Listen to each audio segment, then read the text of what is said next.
May namimiss ka ba? Parang ikaw eh.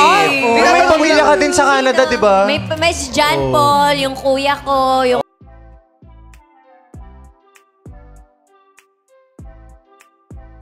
Bunot na naman ngayong araw sa It's Showtime si Chinita Princess Kim Chiu. Sa latest episode nga ng It's Showtime ay tinanong ni Vong Navarro si Kim kung mayroon ba itong namimiss. Tanong ni Vong kay Kim, "Ikaw ba may namimiss ka?" Natahimik nga saglit si Kim sa biglaang tanong ni Vong at sinabi na lamang na napaka-OA ng tanong sa kanya.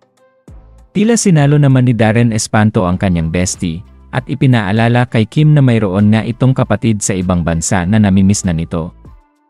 Samantala lingid nga sa kaalaman ng lahat na bihira magsama ngayon sina Kim at Paulo.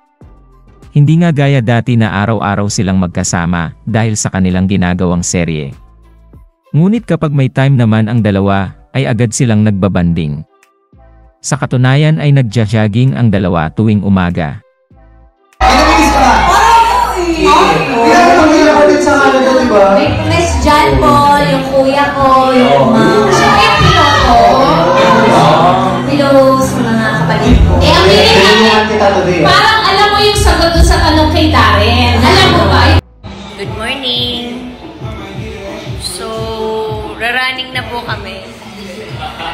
Ganado. Right here.